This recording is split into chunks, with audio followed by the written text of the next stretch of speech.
Eu tinha uma viagem marcada, mas o voo foi cancelado de última hora. Voltei para casa sem avisar ninguém e jamais esquecerei o que encontrei. A porta estava arrombada. Meu coração disparou. Entrei, com medo do pior. E então vi. No meio da minha sala, minha própria filha, Vanessa, junto do marido, Pedro, empacotava minhas lembranças mais preciosas. Entre elas, o retrato de casamento pintado à mão que meu falecido esposo me deu no nosso aniversário de 30 anos. Gritei. O que está acontecendo aqui? Eles congelaram ao me ver, como ladrões flagrados pela luz crua de um farol. Mãe! Gaguejou Vanessa, derrubando a caixa com minhas porcelanas antigas. Você não devia estar no Canadá até semana que vem? Mas antes de continuar, confira se você já está inscrito no canal e escreva nos comentários. De onde você está assistindo este vídeo? Adoramos saber até onde nossas histórias estão chegando. Meu nome é Guardalupe Castanheira. Tenho 71 anos e até 3 dias atrás acreditava conhecer minha única filha. Depois de 5 anos de luto pela perda do meu marido Carlos, finalmente tinha encontrado coragem para viajar novamente. Minha irmã caçula, Cristina, mora em Toronto há mais de 20 anos e vinha insistindo que eu a visitasse. Guardalupe, você precisa sair dessa casa. Está se enterrando viva entre essas paredes e lembranças. Ela repetia em cada ligação semanal. Após meses de hesitação, finalmente cedi. Comprei passagens para ficar 2 semanas no Canadá, tempo suficiente para me reconectar com minha irmã e, quem sabe, com uma parte de mim mesma que havia adormecido após a partida de Carlos. Naquela manhã, acordei às 5h30 para verificar minha mala pela última vez. Estava nervosa. Não viajava sozinha há décadas. Carlos sempre cuidava de tudo. Passagens, hotéis, roteiros. Ele era meu companheiro de aventuras, meu porto seguro. Agora eu enfrentaria o mundo novamente, sozinha. O táxi chegou pontualmente às 7h. Dei uma última olhada em nossa casa. Cada canto guardava uma memória, cada objeto contava uma história nossa. A mesa de centro onde jogávamos cartas nas noites de sexta. O relógio de parede que Carlos ajustava religiosamente todo domingo. O retrato pintado à mão que ele me deu no nosso aniversário de 30 anos, onde estávamos dançando, jovens e apaixonados, no dia do nosso casamento. Vai ficar tudo bem, senhora? Perguntou o taxista, um senhor simpático que notou minhas mãos trêmulas ao fechar a porta. Sim, respondi, engolindo o nó na garganta. Apenas não estou acostumada a deixar a casa vazia. Vanessa sabia da viagem. Eu havia contado a ela há 1 mês, e na véspera, ela e Pedro vieram jantar comigo, trazendo uma garrafa de vinho e votos de boa viagem. Divirta-se, mãe. Você merece esse tempo com a tia Cristina, Vanessa disse ao me abraçar. E não se preocupe com nada aqui. O aeroporto estava movimentado como sempre. Fiz o check-in, passei pela segurança e encontrei meu portão de embarque com tempo de sobra. Sentei-me junto à janela e observei os aviões decolando e pousando, sentindo aquela mistura de medo e excitação que as novas experiências trazem. Às 10h15, 15 minutos antes do embarque programado, o painel de informações mudou. Voo AC-98 para Toronto. Cancelado. Uma voz anunciou pelo alto-falante. Atenção, passageiros do voo AC-98 com destino a Toronto. Lamentamos informar que, devido a problemas técnicos, o voo foi cancelado. Por favor, dirijam-se ao balcão da companhia para reagendamento. Fiquei atordoada por um instante, sem saber o que fazer. Ao meu redor, outros passageiros demonstravam frustração, alguns já formando uma fila no balcão de atendimento. Respirei fundo e me juntei a eles. Depois de quase 1 hora de espera, a atendente me informou que poderiam me realocar em um voo para o dia seguinte, às 14h30. Lamentamos o inconveniente, senhora. Podemos oferecer hospedagem em um hotel próximo ou reembolsar as despesas caso prefira retornar para casa. Algo dentro de mim hesitou. Talvez fosse um sinal? Deveria eu desistir da viagem? Não, decidi que não recuaria agora. Aceito o voo de amanhã, respondi, mas prefiro voltar para casa hoje e retornar amanhã. A atendente assentiu, emitiu meu novo bilhete e me orientou sobre como proceder no dia seguinte. Saí do aeroporto e chamei outro táxi. Durante o trajeto de volta, uma estranha sensação tomou conta de mim. Não era apenas decepção pelo adiamento da viagem, mas algo mais profundo, como um pressentimento. Carlos costumava dizer que eu tinha uma bússola interna para problemas. Sua intuição nunca falha, Guadalupe. Ele dizia, meio brincando, meio sério. Quando o táxi entrou na minha rua, avistei algo incomum. Um carro que eu reconheci imediatamente, o SUV preto de Pedro, estacionado em frente à minha casa. O que eles estariam fazendo ali? Vanessa tinha uma cópia das chaves, claro, mas eles sabiam que eu estaria viajando. Não fazia sentido. Pode parar aqui mesmo, pedi ao motorista quando estávamos a algumas casas de distância. Paguei a corrida e desci com minha mala, sentindo o coração acelerar sem motivo aparente. Em vez de ir diretamente para a entrada principal, contornei a casa pelo jardim lateral. As cortinas da sala estavam abertas, e o que vi através da janela congelou meu sangue. Vanessa e Pedro moviam-se pela sala como se estivessem em uma operação coordenada.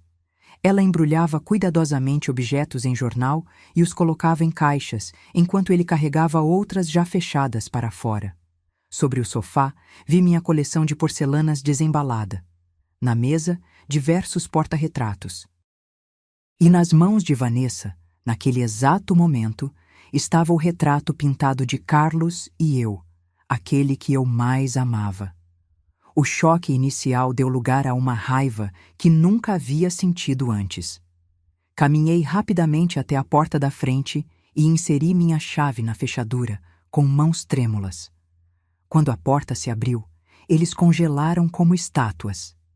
Mãe, você deveria estar no Canadá até semana que vem. A voz de Vanessa soou estridente, quase histérica. O retrato escorregou de suas mãos, e só por reflexo consegui me adiantar e segurá-lo antes que atingisse o chão. O que vocês estão fazendo na minha casa? Perguntei, minha voz surpreendentemente calma, apesar da tempestade que se formava dentro de mim. Pedro recuperou-se primeiro do choque. Dona Guadalupe, que surpresa! Nós só estávamos... Suas palavras morreram quando viu minha expressão. Olhei ao redor. Minha casa, meu santuário, estava sendo saqueada pelas pessoas em quem eu mais confiava. As caixas espalhadas pela sala continham décadas de lembranças, objetos que contavam a história da minha vida. Quanto tempo? Perguntei, segurando o retrato contra o peito como um escudo. Há quanto tempo vocês estão roubando de mim? O silêncio que se seguiu foi mais revelador que qualquer confissão. Mãe, não é o que parece, Vanessa finalmente disse, sua voz tremendo levemente. Ela deu um passo em minha direção, mas recuei instintivamente. Não se aproxime, ordenei, sentindo uma frieza que nunca imaginei que poderia dirigir à minha própria filha. Responda minha pergunta. Há quanto tempo? Pedro e Vanessa trocaram olhares. Aquela comunicação silenciosa de cúmplices que compartilham um segredo. Alguns meses, Pedro admitiu finalmente. Começou com pequenas coisas. Pequenas coisas? Repeti, incrédula. O que exatamente são pequenas coisas quando se trata de roubar sua própria mãe? Caminhei pela sala, examinando as caixas já fechadas. Abri uma delas e encontrei meus cristais tchecos, herança da minha avó. Em outra, os castiçais de prata que Carlos e eu compramos em nossa viagem a Buenos Aires. Objetos carregados de história, de significado, reduzidos a itens em caixas, prontos para serem levados. Onde estão minhas joias? Perguntei subitamente, lembrando do conjunto de pérolas que Carlos me dera no nosso 25º aniversário. E o relógio de bolso do pai de Carlos? E os anéis da minha mãe? Vanessa baixou os olhos, incapaz de sustentar meu olhar. Foi resposta suficiente. Vocês já os venderam, não foi? Estamos com problemas financeiros, mãe, Vanessa finalmente confessou. Pedro perdeu o emprego há 6 meses. Estamos afogados em dívidas. O banco está prestes a tomar nossa casa. E isso lhe dá o direito de roubar a minha? Cortei, sentindo a raiva crescer. Isso justifica entrar na minha casa quando acham que estou longe e levar o que não lhes pertence? Pedro deu um passo à frente, assumindo uma postura defensiva. Com todo respeito, dona Guadalupe, essa casa é grande demais para a senhora. Todos esses objetos, a senhora nem usa a maioria deles. Estão aqui só juntando poeira enquanto nós estamos prestes a perder tudo o que temos. Suas palavras me atingiram como um tapa. A audácia, a frieza calculista por trás daquele raciocínio. Vocês planejaram isso, não foi? Perguntei, a compreensão me atingindo como uma onda. Vocês esperaram que eu viajasse para poder levar o máximo possível sem que eu percebesse. O silêncio deles foi ensurdecedor. Caminhei até o telefone sobre a mesa lateral. Vou chamar a polícia. Mãe, pelo amor de Deus! Vanessa exclamou, o pânico evidente em sua voz. Você não faria isso com sua própria filha. Minha filha? Retruquei sentindo uma dor profunda que ia além da raiva. Minha filha não roubaria de mim. Minha filha não esperaria que eu saísse de casa para levar minhas lembranças mais preciosas. Minhas mãos tremiam enquanto pegava o telefone. Pedro adiantou-se rapidamente. Senhora, vamos conversar, por favor. Podemos resolver isso como família. A palavra família na boca dele soava como uma profanação. Família não rouba um do outro. Família não trai confiança dessa maneira. Naquele momento, olhei para o retrato em minhas mãos. Carlos e eu, jovens, sorrindo, cheios de esperança para o futuro. Um futuro onde criamos nossa filha com amor, valores, honestidade. Onde será que havíamos errado? Saiam da minha casa, disse finalmente, minha voz surpreendentemente firme. Agora. Mãe, Vanessa tentou argumentar, lágrimas escorrendo por seu rosto. Agora, repeti, mais alto desta vez, e deixem tudo o que pegaram. Cada objeto, cada lembrança, tudo. Pedro parecia pronto para argumentar, mas algo em minha expressão deve tê-lo dissuadido. Ele pegou Vanessa pelo braço e a conduziu em direção à porta. A senhora vai se arrepender disso, ele murmurou ao passar por mim.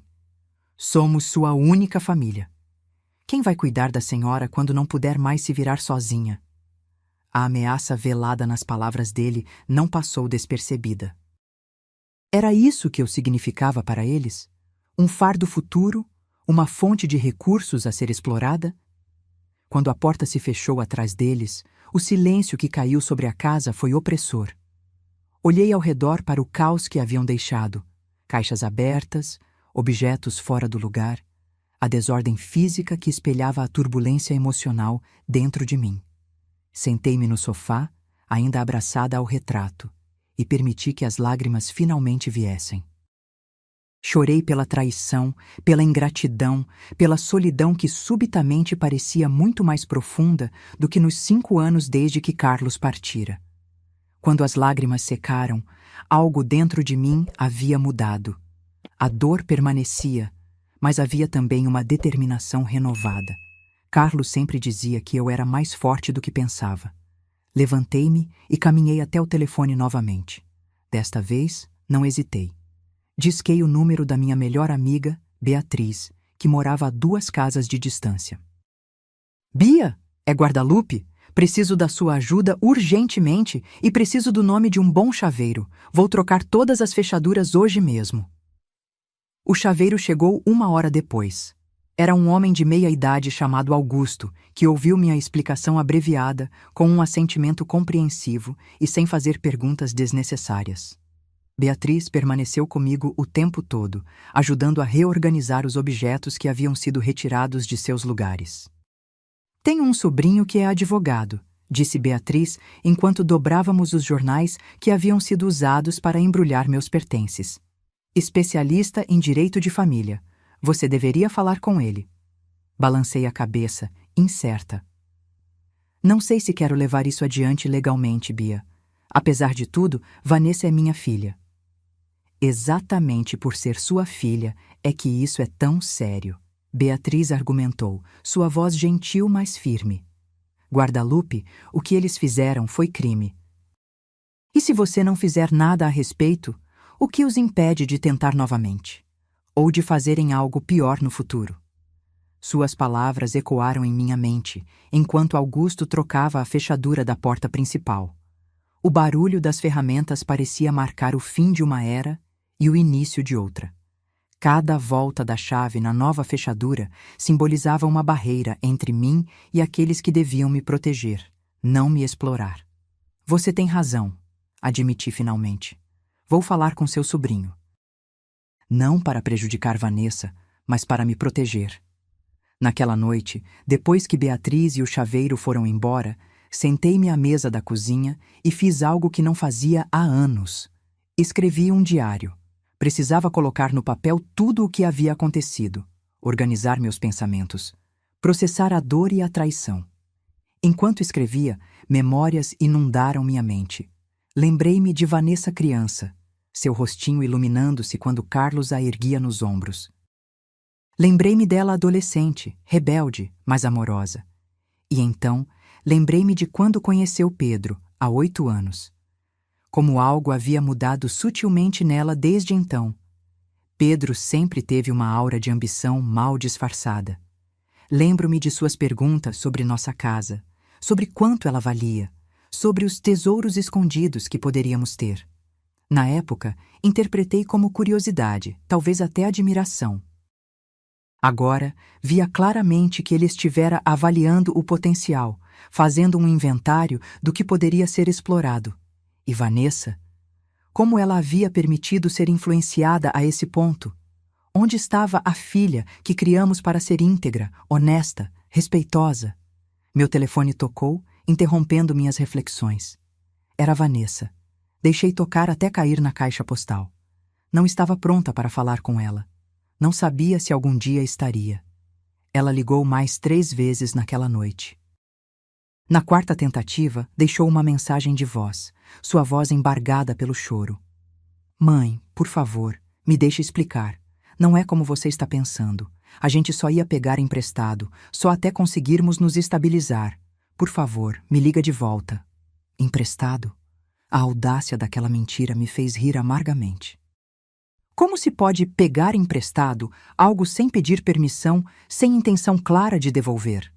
Como se pode pegar emprestado objetos que já foram vendidos?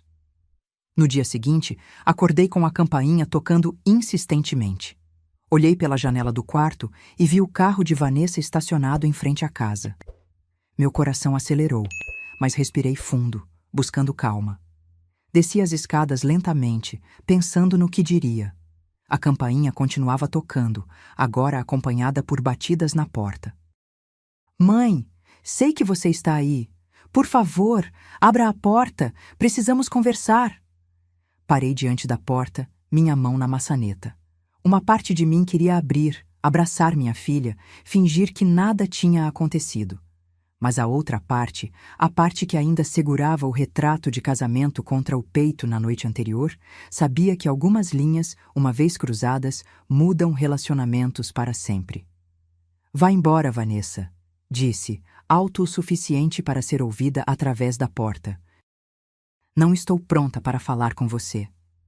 Mãe, por favor, estou desesperada, não temos para onde ir. O banco vai tomar nossa casa na semana que vem. Aquelas palavras fizeram algo frio se instalar em meu estômago. Era isso, então? Não apenas roubar objetos, mas preparar terreno para algo mais? Talvez se mudar para minha casa? Talvez me manipular para vender a propriedade? Isso não justifica o que você fez, respondi, mantendo minha voz firme. Você poderia ter me pedido ajuda honestamente. Em vez disso, escolheu me roubar. Não estávamos roubando, ela gritou, frustração evidente em sua voz. Estávamos apenas reorganizando as coisas. Íamos devolver tudo. A mentira descarada me atingiu como um soco no estômago. Reorganizando? Embrulhando cuidadosamente para transporte? Vendendo minhas joias sem meu conhecimento? Vanessa, estou falando com o advogado da Bia hoje à tarde. Sugiro que você e Pedro façam o mesmo. Esta conversa acabou. Houve um longo silêncio do outro lado da porta, seguido por um soluço abafado. Então, ouvi os passos dela se afastando, a porta do carro batendo e o motor sendo ligado. Apoiei-me na porta, sentindo minhas pernas fracas. Havia sido mais difícil do que imaginei, mas também sabia que havia sido necessário. Algumas feridas são profundas demais para serem ignoradas. Algumas traições mudam a essência de um relacionamento para sempre. Naquela tarde, conforme prometido, encontrei-me com Roberto, o sobrinho de Beatriz. Ele era um homem jovem, mas com olhos sábios e uma maneira calma de falar que inspirava confiança. Dona Guadalupe, ele disse após ouvir minha história, o que sua filha e seu genro fizeram configura crime de furto qualificado por abuso de confiança. Além disso, pelo que me conta, existe a possibilidade de eles estarem planejando algo mais elaborado, talvez envolvendo sua casa. Você acha que eles tentariam me forçar a vender? Não sei se chegariam a tanto, mas é importante proteger-se legalmente. Sugiro que façamos 3 coisas imediatamente: um boletim de ocorrência sobre os itens já subtraídos, uma notificação extrajudicial exigindo a devolução ou ressarcimento e uma revogação de qualquer procuração que a senhora possa ter concedido a eles no passado. Meu sangue gelou. Procuração? Sim, qualquer documento que dê a eles poderes para agir em seu nome. Lembrei-me então da procuração que havia assinado 2 anos antes, quando fiz uma cirurgia no quadril. Na época, Vanessa sugeriu que seria prudente ela poder resolver questões bancárias e burocráticas enquanto eu estivesse convalescendo. Eu assinei uma procuração para Vanessa há 2 anos, quando fiz uma cirurgia. Confessei, sentindo um novo medo se instalar. Roberto franziu o senho. Vamos verificar o escopo dessa procuração imediatamente e revogá-la hoje mesmo. Quando saí do escritório de Roberto naquela tarde, sentia-me simultaneamente aliviada e aterrorizada. Aliviada por ter tomado medidas concretas para me proteger, aterrorizada pela magnitude do que poderia ter acontecido se não tivesse retornado para casa inesperadamente naquele dia. A procuração que eu havia assinado era muito mais abrangente do que deveria ser para uma situação temporária pós-cirúrgica. Ela dava a Vanessa poderes para vender propriedades, fazer transações bancárias significativas e até mesmo contrair empréstimos em meu nome. Quem preparou este documento? Roberto havia perguntado, seu tom profissional não conseguindo mascarar completamente a preocupação. Um advogado que Pedro recomendou, respondi, lembrando-me do homem de terno barato e sorriso oleoso. Ele disse que era o padrão para situações como a minha. Isso não é padrão, Dona Guadalupe. Isso é predatório. As palavras de Roberto ecoavam em minha mente enquanto eu caminhava do ponto de ônibus até minha casa. O sol começava a se pôr, lançando longas sombras pelo caminho. Uma brisa fresca carregava o perfume de jasmim do jardim da Dona Cecília, minha vizinha do outro lado da rua. Em qualquer outro dia, eu teria parado para admirar a beleza daquele entardecer. Hoje, mal notei. Ao dobrar a esquina para minha rua, vi algo que me fez congelar. O carro de Pedro estacionado em frente à minha casa novamente. Mas desta vez, ao lado dele, estava outro veículo que eu não reconheci. Uma van branca, sem identificação. Escondi-me atrás de uma árvore e observei a distância. Pedro conversava com 2 homens ao lado da van. Um deles segurava o que parecia ser uma prancheta e Pedro apontava repetidamente para minha casa. Meu coração disparou. O que eles estavam planejando agora? Silenciosamente, peguei meu celular e liguei para Beatriz. Bia, estou na esquina da minha rua. Pedro está na frente da minha casa com 2 homens que não conheço. Eles têm uma van branca sem identificação. Fique onde está, Beatriz respondeu imediatamente. Estou ligando para o Roberto e saindo de casa agora mesmo. Em menos de 5 minutos, Beatriz apareceu em seu pequeno carro vermelho. Ela parou onde eu estava e me fez entrar rapidamente. Roberto está a caminho com um oficial de justiça, ela informou enquanto manobrava o carro para ter uma visão melhor da minha casa. Ele conseguiu uma medida protetiva emergencial depois que vocês se encontraram. Ninguém pode entrar na sua casa sem sua permissão expressa. Observamos de longe enquanto Pedro continuava sua conversa com os homens desconhecidos.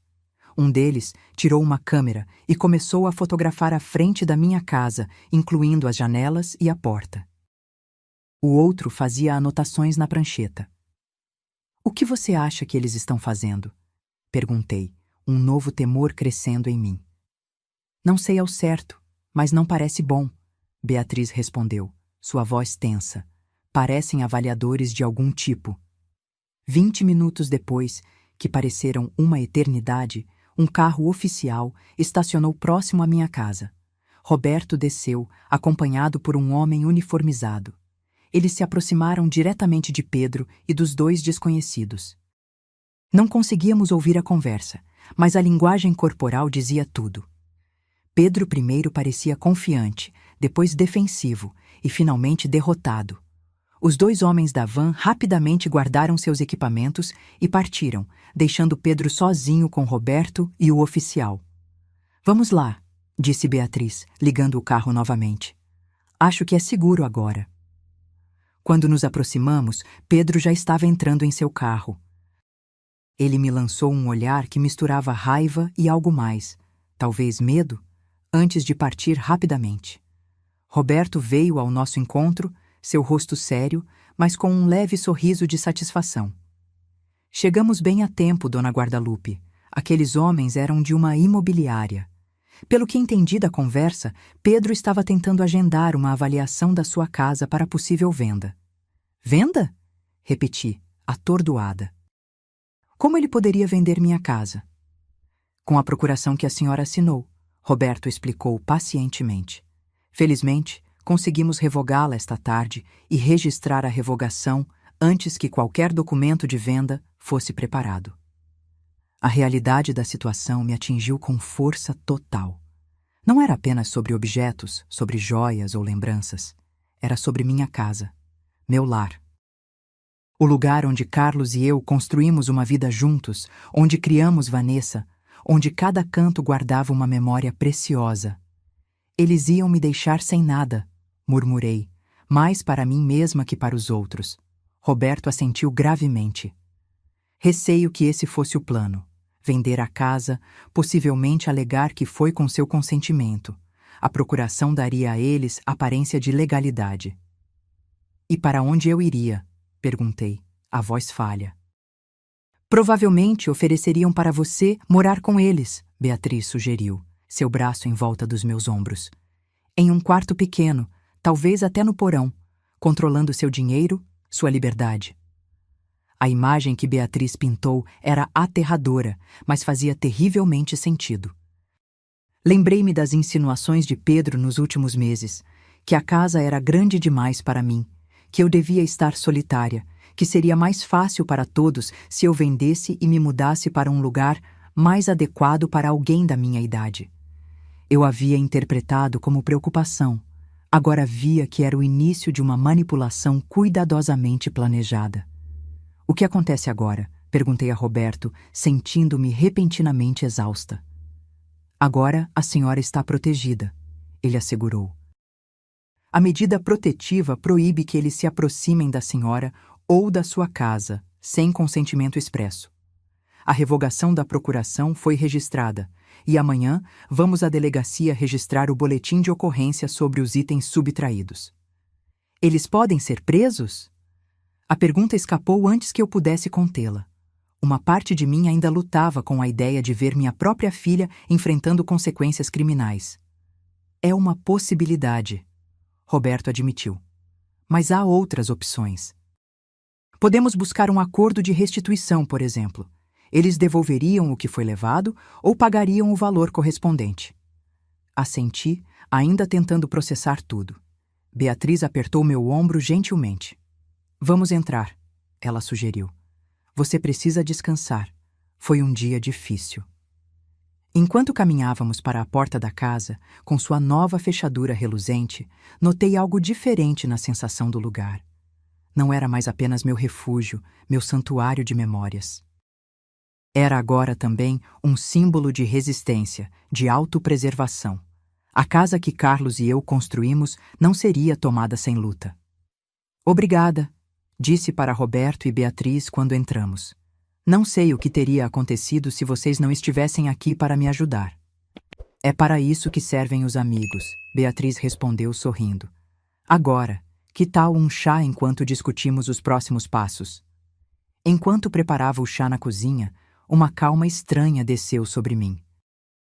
A dor da traição ainda estava lá, profunda e pulsante, mas ao lado dela crescia algo novo. Uma determinação feroz de proteger o que era meu, de não me deixar ser vítima novamente. Carlos sempre dizia que eu era mais forte do que pensava. Talvez estivesse na hora de provar que ele estava certo. A noite foi longa e inquieta. Cada ruído me fazia despertar, imaginando que Vanessa ou Pedro haviam encontrado uma maneira de entrar na casa, apesar da medida protetiva. Levantei-me várias vezes para verificar as portas e janelas, mesmo sabendo que estavam seguras.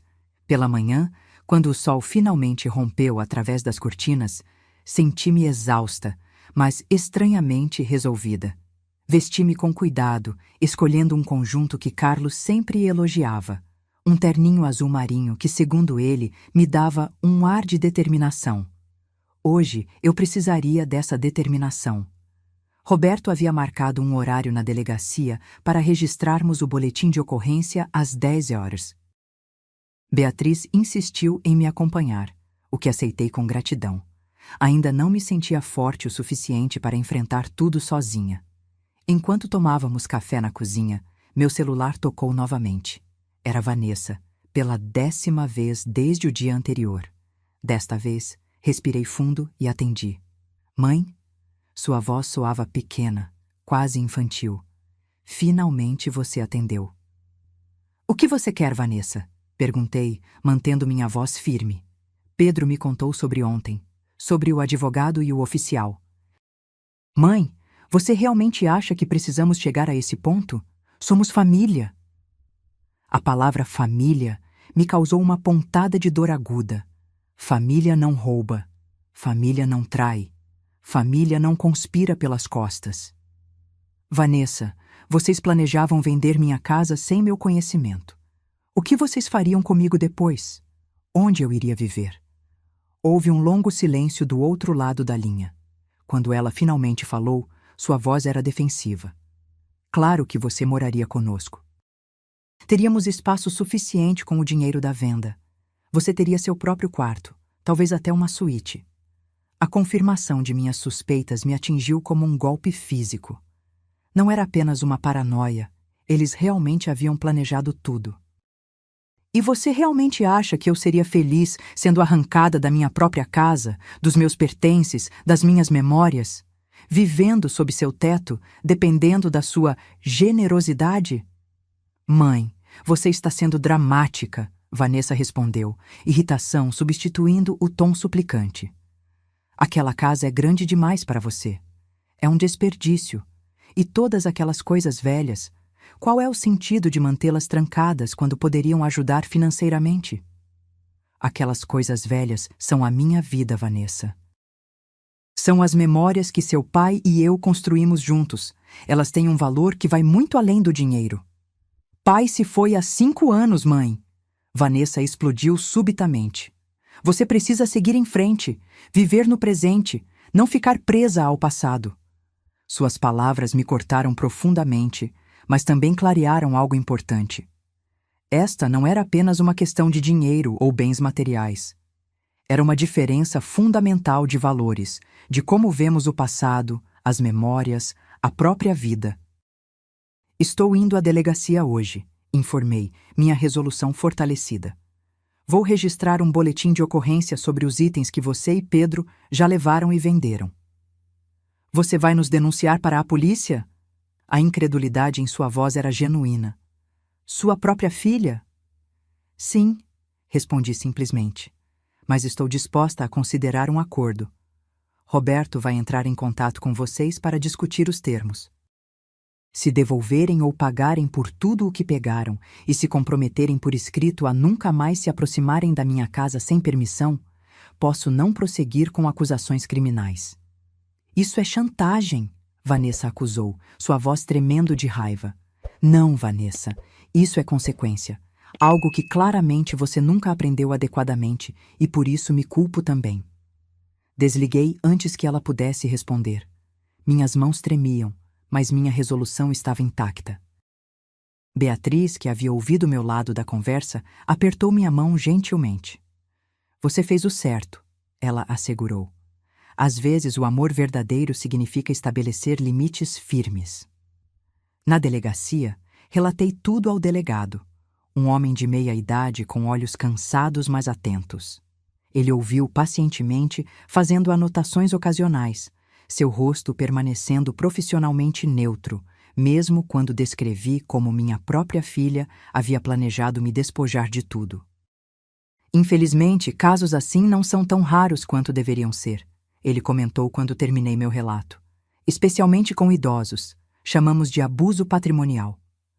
A expressão abuso patrimonial ecoou em minha mente. Era isso que eu havia sofrido? Abuso? A palavra parecia forte demais e, ao mesmo tempo, terrivelmente adequada. O que acontece agora? Perguntei. Abriremos uma investigação. Entraremos em contato com as casas de penhores locais para tentar rastrear os objetos vendidos. Sua filha e seu genro serão chamados para prestar depoimento. Quando saímos da delegacia, senti-me simultaneamente mais leve e mais pesada. Um peso havia sido retirado dos meus ombros ao tomar medidas concretas para me proteger, mas um novo havia sido colocado. O peso de saber que, oficialmente, eu era agora uma vítima e minha filha, uma suspeita criminal. Como você está se sentindo? Perguntou Beatriz enquanto caminhávamos em direção ao ponto de ônibus. Não sei ao certo, respondi honestamente. Parte de mim está aliviada por ter feito algo. Outra parte está aterrorizada com o que vem a seguir. O que você acha que Carlos diria sobre tudo isso? A pergunta me pegou desprevenida. O que Carlos diria? Ele sempre foi mais conciliador que eu, sempre buscando maneiras de manter a paz familiar. Mas ele também tinha um forte senso de justiça e limites claros. Acho que ele ficaria de coração partido, respondi após um momento de reflexão. Mas acho também que ele entenderia que algumas linhas, uma vez cruzadas, mudam relacionamentos para sempre. Naquela tarde, Roberto ligou para informar que havia enviado uma notificação extrajudicial a Vanessa e Pedro, estabelecendo os termos para um possível acordo. Eles teriam uma semana para responder. Se eles aceitarem, explicou Roberto, elaboraremos um documento formal detalhando o valor a ser restituído, o prazo para pagamento e as consequências em caso de descumprimento. E se eles não aceitarem? Então, prosseguiremos com o processo criminal. Com o boletim de ocorrência registrado e as evidências coletadas, a base sólida para a acusação formal. A ideia de ver Vanessa enfrentando um julgamento criminal ainda me causava calafrios, mas eu sabia que precisava estar preparada para essa possibilidade. Ela havia feito suas escolhas e agora ambas enfrentaríamos as consequências. Os dias seguintes foram surpreendentemente tranquilos. Vanessa não ligou novamente e não vi sinal dela ou de Pedro nas proximidades da casa. Parte de mim sentia falta da minha filha, do relacionamento que tínhamos, ou que eu pensava que tínhamos, antes de tudo isso. Outra parte estava aliviada com a distância, com a oportunidade de processar tudo sem a pressão de suas demandas e manipulações. Beatriz continuava sendo meu porto seguro, visitando-me diariamente, trazendo comida caseira e, mais importante, sua presença reconfortante. Outras vizinhas, ao perceberem que algo estava errado, começaram a aparecer também. Dona Cecília com seus bolos de laranja, Margarida com ofertas para me acompanhar em caminhadas matinais, até mesmo o jovem casal da esquina que mal conhecia, trazendo flores frescas para alegrar o dia. Percebi, com crescente surpresa, que não estava sozinha. A casa vazia que tanto me assustara após a partida de Carlos, agora parecia cheia de novas possibilidades, de conexões que eu havia negligenciado enquanto me fechava em meu casulo de luto. Na manhã do quarto dia, após o registro do boletim, recebi uma ligação inesperada. Era um número que não reconheci, mas atendi mesmo assim. Dona Guadalupe? Uma voz masculina, hesitante. Aqui é Pedro. Meu corpo inteiro tensionou. O que você quer, Pedro? Meu advogado disse que toda a comunicação deveria ser feita através dele. Eu sei, ele respondeu rapidamente. Mas preciso falar diretamente com a senhora. É importante. Hesitei, minha mão apertando o telefone. Estou ouvindo. Nós aceitamos os termos do acordo. Sua voz soava derrotada, desprovida da usual confiança. Vamos pagar tudo. E eu queria dizer que sinto muito, por tudo. Suas palavras me pegaram desprevenida. Não era o que eu esperava ouvir. Por que a mudança súbita, Pedro? Da última vez que nos vimos, você estava bastante determinado a seguir com seus planos. Houve uma longa pausa. Quando ele falou novamente, sua voz estava embargada. Vanessa me deixou. Disse que não aguenta mais a pressão, que tudo isso é culpa minha, que eu a forcei a trair você. Ela voltou para a casa da mãe dela. A notícia me atingiu como um raio. Vanessa tinha outra mãe? A confusão deve ter sido evidente em meu silêncio, porque Pedro continuou. Desculpe, quis dizer a mãe dela, a mãe biológica. A revelação me deixou atordoada. Carlos e eu adotamos Vanessa quando ela tinha apenas 3 meses. Nunca escondemos isso dela, mas ela nunca havia demonstrado interesse em conhecer sua mãe biológica. Pelo menos, era o que eu pensava. Desde quando Vanessa está em contato com a mãe biológica dela? Há alguns anos, Pedro admitiu. Ela a encontrou através daqueles sites de DNA, sabe? Fez o teste escondida, sem te contar. Mais um segredo, mais uma traição. Quantas camadas ainda haveria para descobrir? Por que você está me contando isso, Pedro? Perguntei, tentando manter a compostura apesar da nova onda de choque. Porque você merece saber, ele respondeu, sua voz soando estranhamente sincera. E porque eu quero limpar minha consciência antes de desaparecer da sua vida para sempre. Desaparecer? Estou me mudando para o sul. Vou recomeçar em Porto Alegre. Meu irmão mora lá. Vai me ajudar a encontrar trabalho. Ele fez uma pausa. Mas antes de ir, quero devolver tudo o que puder. E pagar pelo que não pode ser devolvido. Senti uma mistura confusa de emoções. Alívio por ele estar saindo de cena, desconfiança de suas intenções e uma pontada inesperada de preocupação por Vanessa. E quanto a Vanessa? Ela fez sua escolha. Pedro respondeu, amargura evidente em sua voz. Ela está morando com a tal Solange agora. A verdadeira mãe, como ela diz. Aquelas palavras me atingiram como facas. Verdadeira mãe. Depois de tudo, as noites em claro com febre, as festas de aniversário cuidadosamente planejadas, o apoio constante e incondicional durante seus altos e baixos, eu havia sido descartada, substituída. Dona Guadalupe? A voz de Pedro me trouxe de volta ao momento. A senhora ainda está aí? Estou, respondi, minha voz mais firme do que eu esperava. Você disse que quer devolver o que levaram. Quando pretende fazer isso? Posso ir até sua casa amanhã, se a senhora permitir. Tenho algumas coisas que consegui recuperar. O relógio de bolso, alguns dos livros antigos, e trouxe um cheque com o valor das joias que vendemos. Não é muito, mas é tudo o que consegui juntar. Venha às 14h, instruí. E Pedro, venha sozinho. Depois de desligar, sentei-me imóvel por longos minutos, absorvendo essa nova realidade.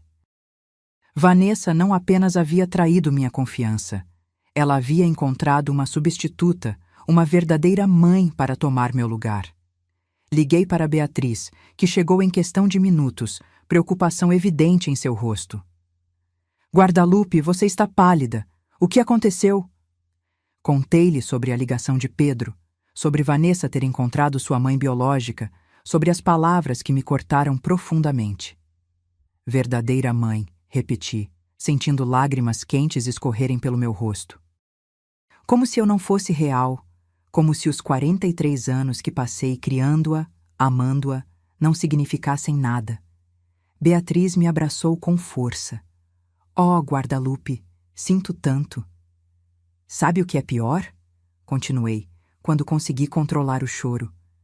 Uma parte de mim ainda quer protegê-la, ainda quer correr atrás dela, trazê-la de volta, consertar tudo.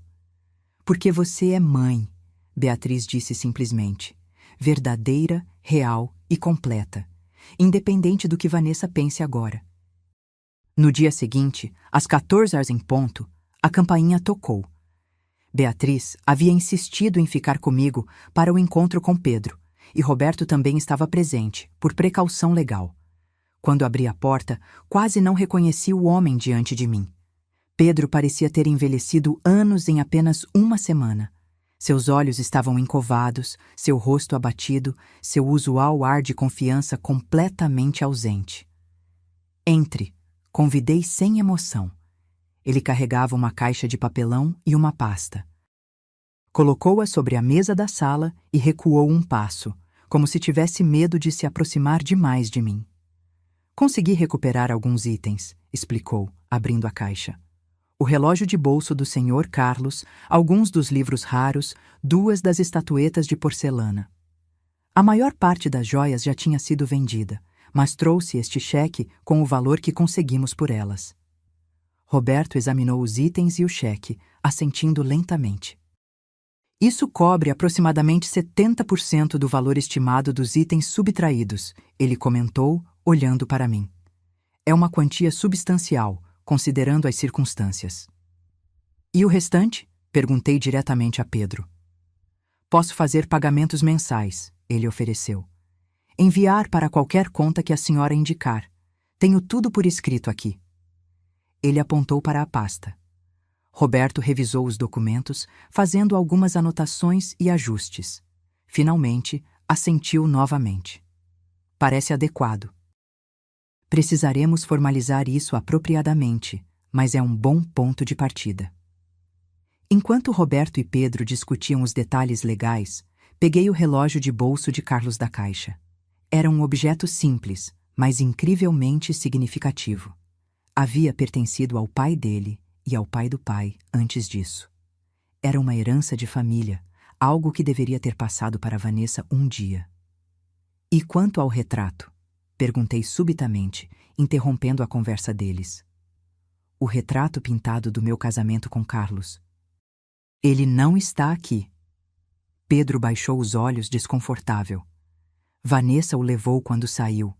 Disse que era a única coisa que queria manter. Senti uma pontada aguda no peito. Aquele retrato era meu tesouro mais precioso, a lembrança mais vívida que tinha de Carlos e dos dias felizes que compartilhamos. Onde ela está agora? Perguntei, uma nova resolução se formando em mim. Preciso do endereço dessa tal Solange. Pedro pareceu hesitar, mas diante do meu olhar firme, cedeu. Ela está morando em um apartamento na Vila Mariana. Tenho o endereço aqui. Ele escreveu em um papel e me entregou.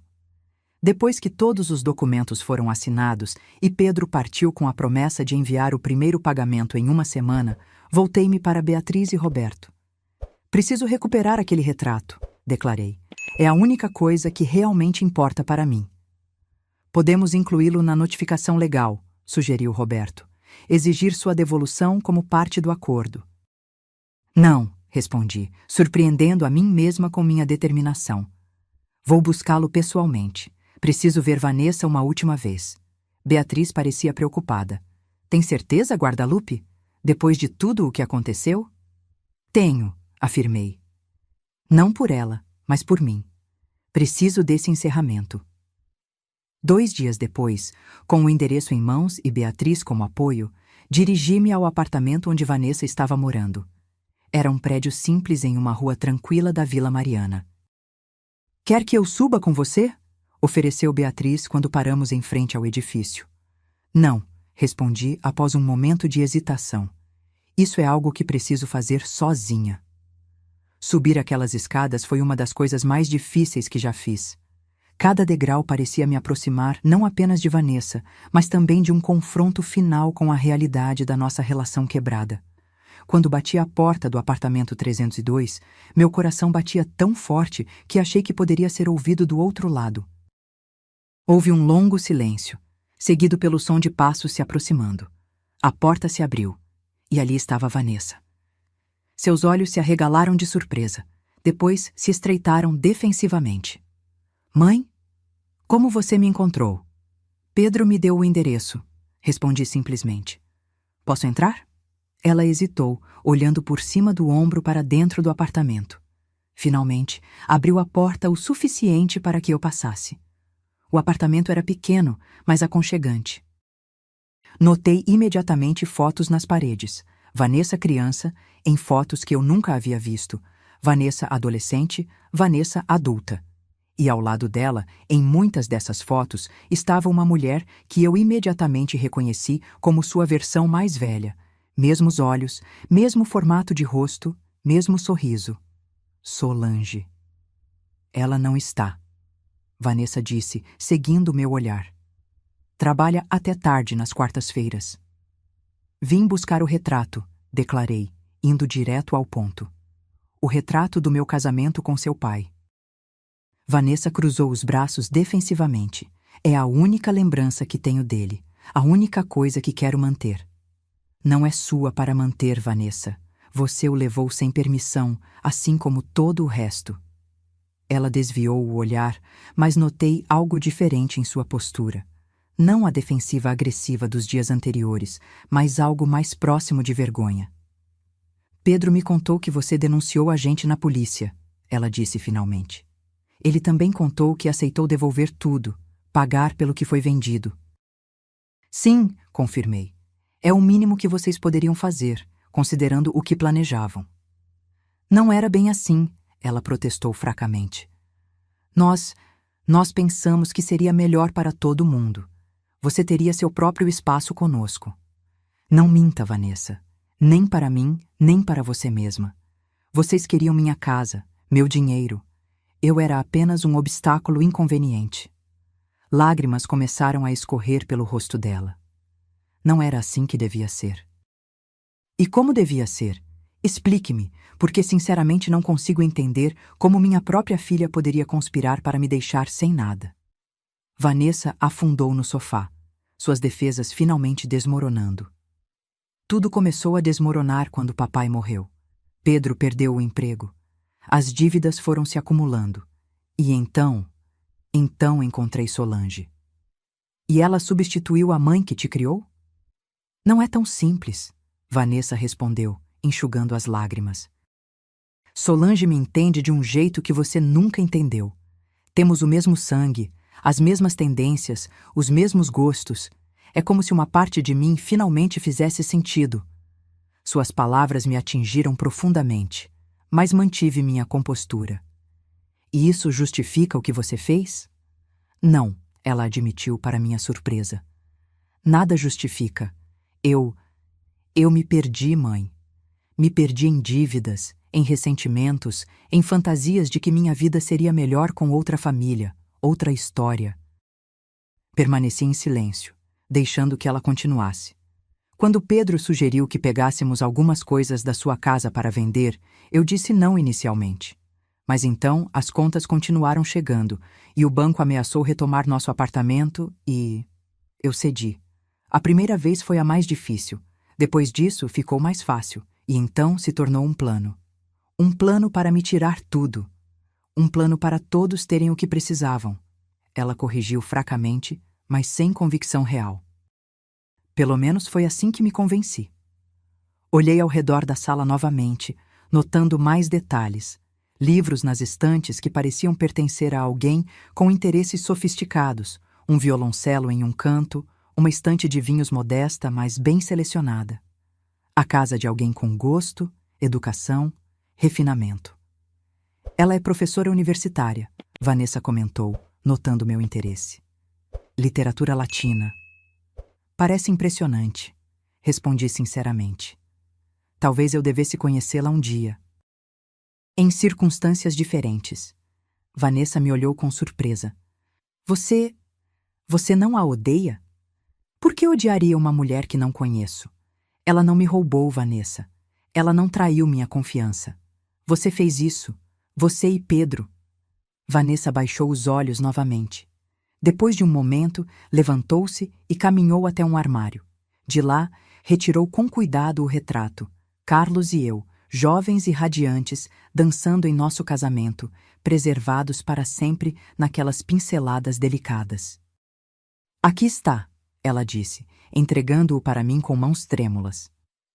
Sinto muito, mãe, por tudo. Eu realmente sinto muito. Peguei o retrato, sentindo seu peso familiar e reconfortante em minhas mãos. Olhei para os rostos sorridentes ali retratados e depois para o rosto abatido da minha filha. Você sabe o que é mais triste nisso tudo, Vanessa? Que se você tivesse vindo a mim, contado sobre seus problemas financeiros, sobre ter encontrado sua mãe biológica, sobre qualquer coisa, eu teria te apoiado. Teria encontrado uma maneira de ajudar. Porque é isso que mães fazem, mães de verdade. Lágrimas escorriam livremente pelo rosto dela agora. Eu sei, ela soluçou. Agora eu sei. O caminho de volta para casa foi silencioso. Beatriz respeitou meu estado contemplativo, dirigindo calmamente enquanto eu segurava o retrato no colo, ocasionalmente passando os dedos pela moldura ornamentada. Conseguiu o que foi buscar, ela comentou quando finalmente estacionamos em frente à minha casa. Sim, respondi, olhando para o retrato. E talvez um pouco mais. Como assim? Clareza, expliquei. Entendi que o que Vanessa fez não foi apenas sobre dinheiro ou objetos. Foi sobre identidade, sobre pertencimento. Ela está lutando para entender quem ela é. Isso não justifica roubar a própria mãe, Beatriz observou com firmeza. Não justifica, concordei. E ela terá que viver com as consequências de suas escolhas. Mas entender os motivos traz uma certa paz, pelo menos para mim. Nos dias que se seguiram, estabeleci uma nova rotina. Todas as manhãs, caminhava pelo bairro com Margarida. Às tardes, frequentava um clube de leitura que Dona Cecília havia me convidado a participar. E às noites, sentava-me na varanda com uma xícara de chá, observando o céu e permitindo-me sentir a dor, a perda, mas também a liberdade crescente que vinha com o encerramento. Pedro cumpriu sua palavra. Todos os meses, pontualmente, um depósito aparecia em minha conta. Os itens que ele conseguira recuperar voltaram aos seus lugares de origem. A vida seguiu seu curso. Vanessa não tentou entrar em contato novamente após nosso encontro. Parte de mim sentia sua ausência agudamente, especialmente em datas como o meu aniversário, que passou em silêncio. Outra parte reconhecia que a distância era necessária para ambas, pelo menos por enquanto. 3 meses após o incidente, recebi uma carta inesperada. O envelope era de papel fino, a caligrafia elegante e desconhecida. Dentro, encontrei 2 folhas. A primeira era uma nota breve. Senhora Guadalupe, nunca nos conhecemos formalmente, mas compartilhamos algo precioso, o amor por Vanessa. Meu nome é Solange Viana, e sou a mãe biológica dela. Escrevo para lhe agradecer por ter criado uma filha maravilhosa. Apesar dos erros recentes, que não pretendo justificar ou minimizar, Vanessa é uma pessoa fundamentalmente boa. E isso se deve à educação e aos valores que a senhora e seu falecido esposo lhe proporcionaram. Sei que ela causou dor profunda e entendo que algumas feridas podem nunca cicatrizar completamente. Mas gostaria que soubesse que ela está genuinamente arrependida e trabalhando para reconstruir sua vida com base em princípios melhores. Incluo uma carta dela que me pediu para encaminhar. A decisão de lê-la é inteiramente sua. Com sincero respeito, Solange Viana.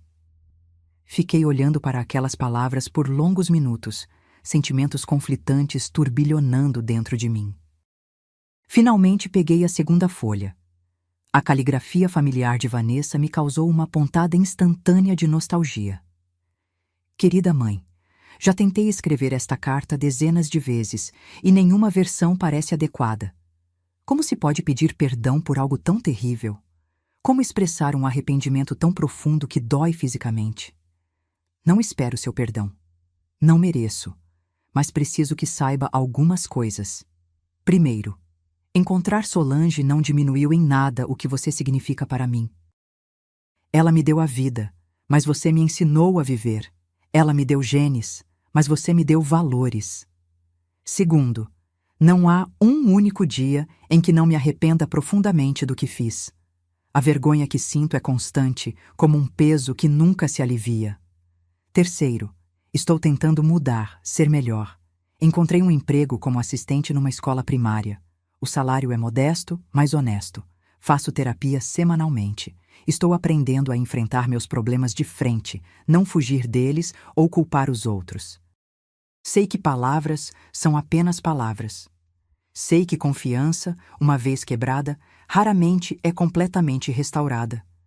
Mas queria que soubesse que a filha que você criou ainda existe dentro de mim, enterrada sob camadas de erros e escolhas ruins, mas lutando para emergir novamente, com amor, arrependimento e esperança. Vanessa. Quando terminei de ler, percebi que estava chorando.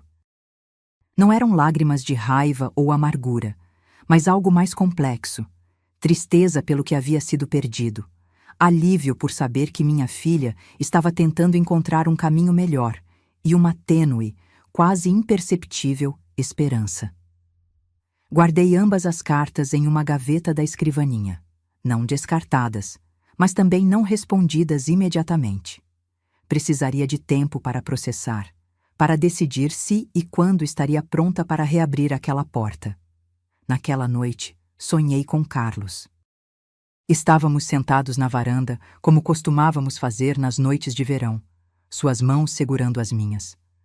Você está se saindo bem, meu amor, ele dizia no sonho, seu sorriso tão vívido quanto na vida real, mais forte do que jamais imaginei.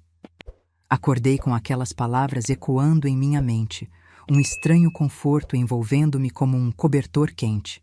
Na manhã seguinte, levantei-me com um propósito renovado. Peguei o retrato recuperado, que havia colocado de volta em seu lugar de honra na sala, e o observei longamente. Os rostos jovens e esperançosos olhavam de volta para mim, congelados no tempo, mas de alguma forma ainda vivos em minha memória. Carlos, sussurrei para o retrato. Sempre soubemos que a vida não seria fácil. Mas nunca imaginamos este tipo de desafio, não é? Uma semana depois da carta de Vanessa e Solange, tomei uma decisão. Não estava pronta para um reencontro, mas também não queria deixar aquela porta completamente fechada. Peguei uma folha de papel e comecei a escrever. Vanessa, recebi sua carta e a de Solange.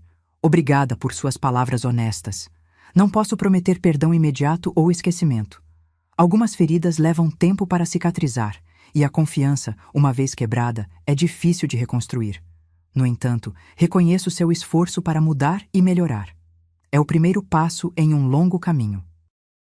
Talvez, com o tempo, possamos começar a reconstruir algo novo, não o que tínhamos antes. Isso se foi, mas algo diferente, baseado em verdade e limites claros. Por enquanto, preciso de espaço e tempo. Espero que você entenda e respeite isso. Guarda-lupe. Rele várias vezes, pesando cada palavra. Não era calorosa nem afetuosa, mas tampouco fechava completamente a porta. Era honesta, e a honestidade parecia ser o único fundamento possível para qualquer relacionamento futuro. Coloquei a carta em um envelope, escrevi o endereço de Solange que constava no remetente da carta recebida e a deixei sobre a mesa para enviar no dia seguinte. Não tinha certeza se era a decisão certa, mas sentia que era a decisão necessária naquele momento. A vida continuou seu curso. A primavera chegou, trazendo novas flores para o jardim que agora eu mesma cuidava, com a ajuda ocasional de Margarida. O clube de leitura se tornou um ponto alto da minha semana, e até comecei a frequentar aulas de aquarela na Casa de Cultura do bairro. Pedro continuou fazendo os pagamentos mensais conforme o acordo. Eventualmente, recebi uma carta informando que ele havia se mudado definitivamente para Porto Alegre e que os pagamentos continuariam através de transferências bancárias. Foi a última comunicação direta que tive com ele. 6 meses após o incidente, algo inesperado aconteceu. Estava regando as plantas quando a campainha tocou. Ao abrir a porta, encontrei uma mulher de aproximadamente minha idade, com cabelos grisalhos presos em um coque elegante e olhos que imediatamente reconheci, os mesmos olhos de Vanessa. Senhora Guadalupe? Ela perguntou com voz suave. Meu nome é Solange Viana. Fiquei momentaneamente sem palavras, surpresa por este confronto inesperado com a mulher que de alguma forma havia se tornado uma presença em minha vida sem que jamais tivéssemos nos encontrado. Sei que estou aparecendo sem avisar, continuou ela, notando minha hesitação. Posso entender se a senhora preferir que eu vá embora.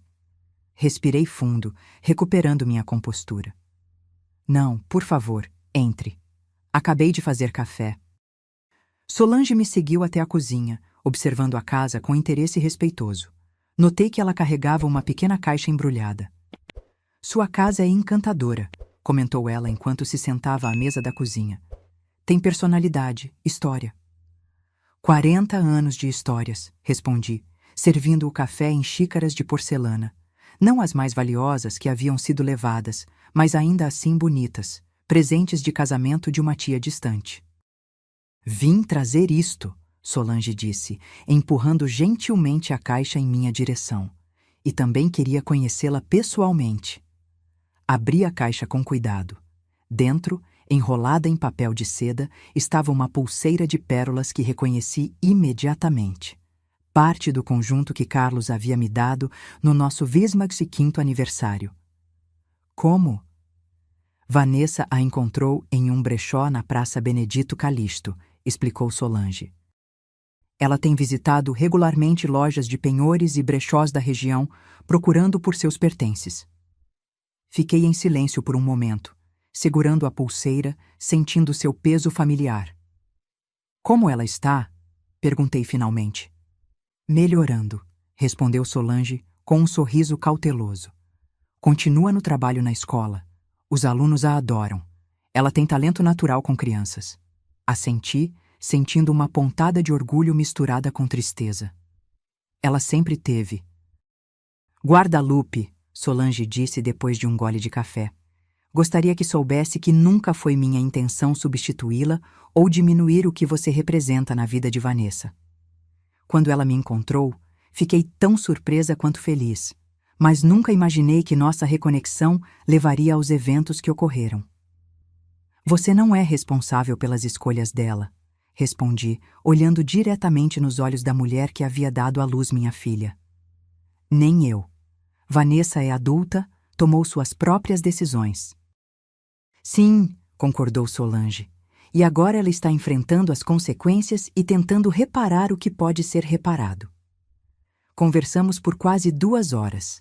Descobri que Solange era uma mulher notável, inteligente, gentil, articulada. Ela me contou sobre sua vida, sobre como havia engravidado muito jovem, sobre a difícil decisão de dar Vanessa para a adoção, sobre os anos de arrependimento e questões não respondidas. Sabe o que é mais irônico? Ela comentou enquanto eu a acompanhava até a porta no final da visita. Durante anos, imaginei como seria a família que criou minha filha. Na minha mente, vocês eram pessoas extraordinárias, quase perfeitas. E agora, conhecendo você, vejo que estava certa. Suas palavras tocaram algo profundo em mim. Não sou perfeita, Solange. Carlos e eu cometemos muitos erros criando Vanessa. Todos cometemos, ela respondeu com um sorriso gentil. O importante é que você a amou, a ama, verdadeiramente. Isso é o que importa. Depois que Solange partiu, sentei-me na varanda com a pulseira de pérolas na mão, contemplando os estranhos caminhos que a vida nos leva. A mulher que eu poderia ter facilmente considerado uma rival, uma inimiga, havia se mostrado uma aliada inesperada. Uma semana depois, recebi um telefonema. Era Vanessa. Mãe? Sua voz soava hesitante, cautelosa. Solange me disse que vocês conversaram. Sim, confirmei. Ela me trouxe a pulseira de pérolas. Fiquei tão feliz quando a encontrei no brechó, Vanessa disse, sua voz mais animada. Continuo procurando. Prometo que vou recuperar tudo o que puder. Obrigada, respondi, sem saber exatamente o que mais dizer. Houve um silêncio desconfortável. Então Vanessa perguntou: podemos nos ver? Talvez tomar um café? Entendo se você não estiver pronta, mas... Hesitei, ponderando se estava realmente pronta para esse passo. Talvez, respondi finalmente. Mas não na minha casa. Não estou pronta para isso ainda. Claro, ela respondeu rapidamente. Onde você quiser. Marcamos de nos encontrar na semana seguinte, em uma cafeteria no centro da cidade. Um terreno neutro, um espaço público onde ambas poderíamos nos sentir seguras. Na manhã do encontro, vesti-me com cuidado, escolhendo roupas que me faziam sentir confiante. Coloquei a pulseira de pérolas recuperada e, após um momento de hesitação, também o par de brincos que combinava, um dos poucos itens que não haviam sido levados, pois estavam comigo no dia da tentativa de furto. Beatriz insistiu em me levar até o café. Vou ficar por perto, ela ofereceu, só por precaução. Não é necessário, respondi, embora apreciasse sua preocupação. Estaremos em um lugar público e, além disso, preciso enfrentar isso sozinha. Quando cheguei ao café, Vanessa já estava lá, sentada a uma mesa próxima à janela. Ela parecia diferente, mais magra, com o cabelo mais curto e uma expressão de ansiedade que raramente havia visto em seu rosto confiante. Mãe, ela disse, levantando-se rapidamente. Fez um movimento como se fosse me abraçar, mas parou, incerta. Obrigada por vir. Sente-se, respondi, indicando a cadeira. Como você está? A conversa começou estranha, formal, como duas conhecidas distantes tentando restabelecer contato. Falamos sobre o clima, sobre o café, sobre coisas superficiais e seguras. Aos poucos, porém, começamos a abordar tópicos mais significativos. Estou orgulhosa do trabalho que encontrou, comentei. Solange mencionou que você tem jeito com as crianças. Um sorriso genuíno iluminou o rosto de Vanessa. Eu amo esse trabalho. É exaustivo, mas gratificante. As crianças são sinceras, sabe? Elas te mostram exatamente quem elas são, o que sentem. Não há jogos, não há manipulações. Isso soa como uma lição valiosa. Ela baixou os olhos. É sim. Estou aprendendo muito com elas. À medida que a conversa fluía, percebi uma mudança em Vanessa. A defensiva agressiva que havia caracterizado nossas últimas interações estava ausente. Em seu lugar havia uma franqueza, uma vulnerabilidade que me lembrava da filha que conheci antes de tudo isso. Mãe, ela disse finalmente após uma pausa. Sei que pedir desculpas não é suficiente. Sei que o que fizemos foi imperdoável. Mas quero que saiba que estou tentando mudar, realmente tentando. Acredito em você, respondi, surpreendendo a mim mesma com a sinceridade dessas palavras.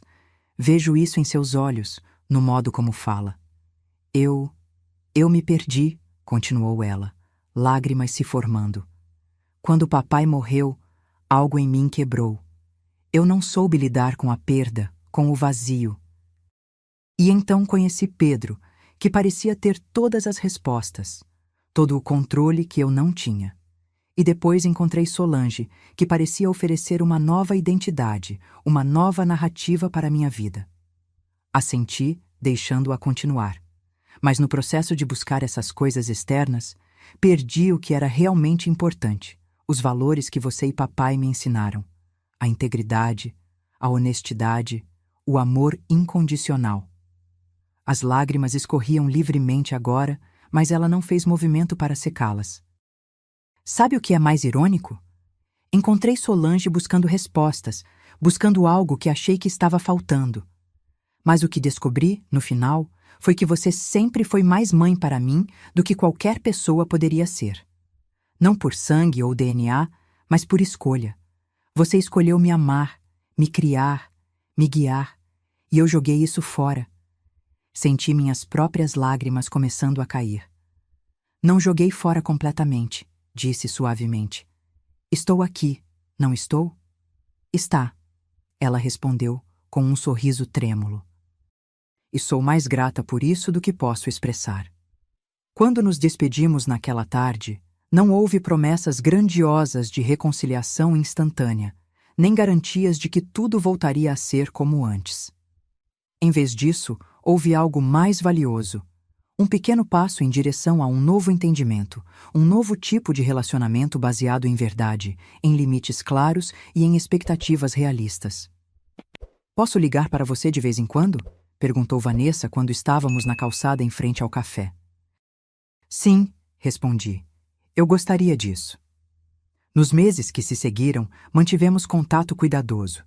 Ligações telefônicas semanais, encontros ocasionais em cafés ou parques, pequenos gestos de reconstrução, um livro que ela sabia que eu gostaria, uma planta para o meu jardim, mais alguns itens recuperados de brechós e lojas de penhores. Um ano após o incidente, senti-me finalmente pronta para convidá-la à minha casa novamente. Foi um momento significativo para ambas, ela nervosa por retornar ao cenário de sua traição. Eu, apreensiva, mas determinada a seguir em frente. Tudo parece o mesmo, comentou ela, olhando ao redor da sala de estar. E ainda assim, diferente. As coisas mudaram, respondi simplesmente. Nós mudamos. Naquela tarde, enquanto preparávamos juntas um chá na cozinha, percebi que havíamos chegado a um novo capítulo. Não era o final feliz de um conto de fadas, onde tudo é magicamente restaurado. Era algo mais realista, mais humano, uma história de feridas que cicatrizam deixando marcas, de relacionamentos que se transformam, se adaptam, encontram novos caminhos. O retrato de Carlos e eu ainda ocupava seu lugar de honra na sala. Às vezes, quando estava sozinha, ainda conversava com ele, contando-lhe sobre meus dias, sobre os progressos lentos mas constantes com Vanessa, sobre as pequenas alegrias e desafios da vida. Você estava certo, Carlos, sussurrei uma noite, olhando para seu rosto sorridente na pintura. Eu era mais forte do que pensava. A traição de Vanessa e Pedro havia abalado meus alicerces, desafiado minhas crenças mais fundamentais sobre família, confiança e amor. Mas das cinzas daquela devastação, algo novo havia emergido. Uma versão de mim mesma mais consciente, mais forte, mais capaz de estabelecer limites e defender o que era importante. A casa que quase perdi tornara-se verdadeiramente minha. Não apenas um repositório de memórias do passado, mas um espaço vivo para criar novas memórias. Os vizinhos que mal conhecia transformaram-se em amigos queridos. E a filha que havia traído minha confiança estava lentamente encontrando seu caminho de volta. Não para o relacionamento que tínhamos antes, mas para algo novo, algo talvez mais verdadeiro. Não sei o que o futuro reserva para nós. Se a confiança será algum dia completamente restaurada. Se Vanessa permanecerá neste caminho de crescimento e mudança. Se eu conseguirei algum dia perdoar completamente. Mas sei que, qualquer que seja o caminho à frente, estou preparada para percorrê-lo com os olhos abertos, o coração cauteloso, mas não fechado, e a força que Carlos sempre soube que eu possuía. Porque algumas portas, uma vez fechadas, não podem ser reabertas da mesma maneira.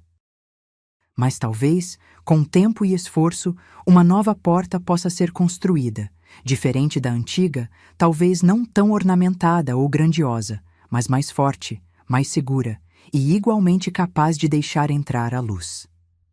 Agora, se você gostou dessa história, clica em se inscrever e me diz nos comentários qual parte te deixou de queixo caído.